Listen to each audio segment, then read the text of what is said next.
Both the Pentagon and the equally powerful corporate wing of military-industrial complex remain insistent that the delivery of the F-35 fighter jets ordered by Turkey must commence as originally scheduled, while Turkey remains adamant that it will soon also take delivery of Russia's S-400 missile defense systems. U.S. Defense Secretary James "Mad Dog" Mattis has warned of the dangers of applying CAATSA sanctions to U.S. partners who also purchase Russian hardware and hardware upgrades. Meanwhile, representatives of the American firm Lockheed Martin, the makers of the F-35, have vowed to attend a ceremony in Turkey to celebrating the delivery of Turkey's new American-made fifth-generation fighter jets. However, these plans might be thrown into disarray by U.S. senators who just passed the National Defense Authorization Act, NDAA, which contains clauses blocking the delivery of F-35 to Turkey based on American opposition to Ankara's S-400 purchase from Russia. However, while Russia is the perennially convenient bogeyman regarding a willingness among multiple actors within the U.S. to delay or stop Turkey from receiving the American jets, the reality is that a wave of Turkophobia spread by powerful ethno-religious lobby groups in the U.S. is behind these anti-Ankara measures, while Russia is merely the geopolitical fall guy in the equation. In the U.S., a new alliance between the powerful Jewish lobby and the less powerful but still influential Armenian and Hellenic lobbies is working together to muster congressional support for Turkophobic measures, which includes the blocking of the F-35 deal that the military-industrial complex is eager to deliver. For much of the 20th and 21st centuries, the large American-based Hellenic and Armenian lobbies have agitated for a less friendly U.S. approach to Turkey.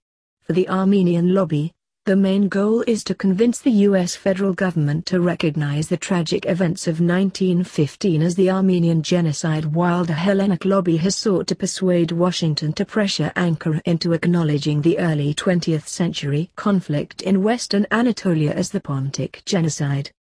Additionally, the U.S. Hellenic lobby has for years attempted to persuade NATO to take a tougher line on the status of Northern Cyprus.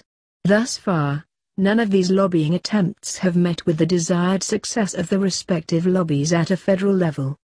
While the US-based Jewish lobby is traditionally more powerful than either the Hellenic or Armenian lobbies, the US Jewish lobby has generally had little negative to say about Turkey, in line with the fact that of all of the Muslim-majority governments in the region, Tel Aviv had its best relations with Ankara, as well as the overriding reality that Turkey never passed any anti-Semitic legislation as most of the powers of Europe did prior to the mid-20th century.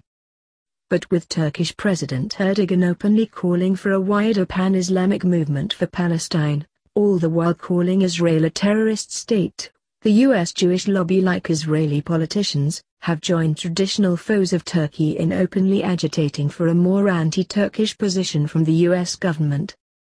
This has expressed itself both domestically in the US and geopolitically in terms of Israel's new regional partnerships. Against this background, it is perhaps not surprising that Gilad Erdan, a member of Benjamin Netanyahu's Likud faction, has called for Tel Aviv to recognize the events of 1915 as an Armenian genocide. If Israel were to officially do this, it would represent a clear break between Tel Aviv and Ankara and quite possibly a point of no return. The more Turkey stands up for Palestine, the more voices like those of Erdogan will become amplified in arguing for a move that is less about Armenia than about sending a clear message to Turkey that the partnership has run its course.